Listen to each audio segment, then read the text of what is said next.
Assalamualaikum warahmatullahi wabarakatuh. Kembali viral video terbaru dari Habib Bahar bin Smith.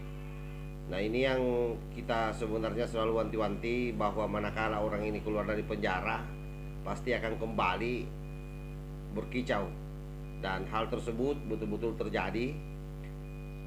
Dia mengkritisi soal kebijakan pemerintah, di mana pada kasus Sambo hampir seluruh katanya tokoh atau pejabat di Indonesia berbicara, termasuk Pak Jokowi. Sementara dia dibandingkan dengan meninggalnya 6 laskar FPI yang bagi mereka adalah pejuang, itu tak satu pun dari pejabat negara yang bicara.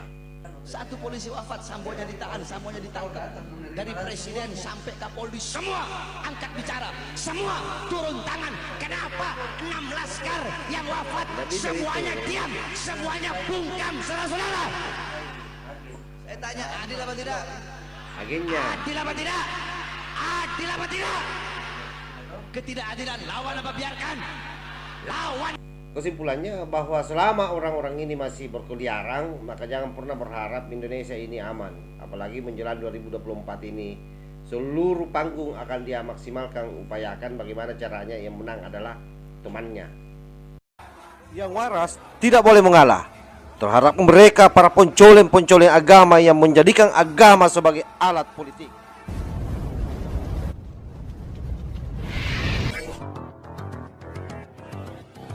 Bagaimana mungkin misalnya orang mau mengomentari 6 laskar FPI yang meninggal itu, sementara kita menilai bahwa 6 laskar FPI itu yang lagi melawan petugas.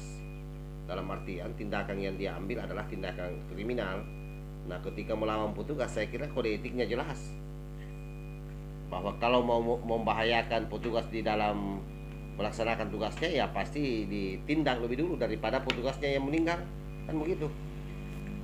Nah, faktanya juga sudah di sidang itu polisi yang bertugas pada saat itu dan mereka semua divonis bebas. Itu artinya bahwa tindakan yang mereka lakukan berdasarkan prosedur itu sudah benar. Kan tidak bagus kalau dikatakan bahwa 6 laskar itu sebenarnya adalah teroris. Untuk apa teroris dibela? Untuk apa orang-orang yang membahayakan negara ini dibela? Tapi bagus juga ini, karena itu menjadi ajang bagi orang-orang yang memang selama ini menginginkan Pak Jokowi untuk digulingkan dari kekuasaannya, supaya ada lagi ajang diskusi buat kalian untuk mengerahkan massa mendemo Pak Jokowi secara berjilid-jilid. Apalagi juga saya lihat Habib Rizik juga sudah mengomentari soal kasus KM50. Bahkan dia akan meminta pengadilan internasional untuk mengadili proses kematian 6 laskar tersebut, karena menganggap bahwa tidak ada keadilan di Indonesia. Memang di Indonesia ini tidak ada keadilan bagi orang-orang yang melanggar hukum. Masa pelanggar hukum mau ditoleransi? Pelanggar hukum kemudian mau dijadikan sebagai pahlawan? Jadi sangat tidak manusiawi kalau itu dilakukan oleh pemerintah. Justru yang dilakukan pemerintah itu saya kira sudah benar. Kalau kemudian ada orang yang protes, sah-sah saja. Karena kan tidak ada memang orang di dunia ini yang merasa puas bila mana dia terkena masalah lalu dia dihukum.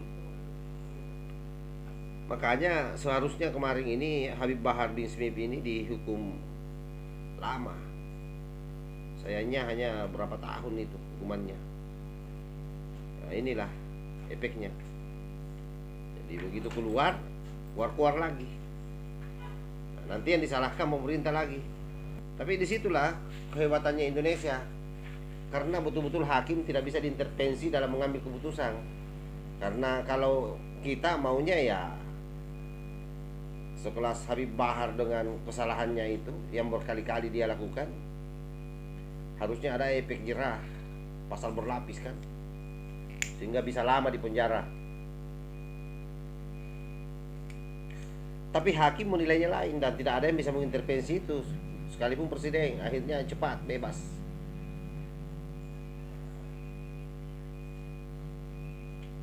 kesimpulannya bahwa selama orang-orang ini masih berkeliaran, maka jangan pernah berharap Indonesia ini aman. Apalagi menjelang 2024 ini, seluruh panggung akan dia maksimalkan, upayakan bagaimana caranya yang menang adalah temannya. Kalau saya bilang temannya ya pasti sudah dipahami siapa itu. Karena kita sudah tahu hari ini sudah kelihatan terbelah. Dukungan-dukungan masyarakat larinya kemana? Kelihatan. Kalau sudah gayanya yang selalu demo-demo itu sudah dipastikan ada di kubu Anies. Itu hampir 1000% itu di situ semua. Bahkan Pak Prabowo pun mereka tinggalkan. Tapi bersyukur karena dia tidak di Pak Prabowo, karena pasti akan merusak perjuangan Pak Prabowo. Pak Prabowo itu adalah orang yang ikhlas menurut Gus Dur. Artinya kalau Gus Dur sudah memberi pengakuan ke orang, luar biasa itu. Tidak gampang itu Gus Dur mengakui orang. Jadi saya kira begitu. Apapun yang dilakukan oleh Habib Rizik ini pasti orientasinya satu, bagaimana menyalahkan penguasa dan merasa sebagai pejuang penegak keadilan. Wallahul muwaffiq ila aqwamit thariq. Wassalamualaikum warahmatullahi wabarakatuh. NKRI harga mati. Salam Nusantara.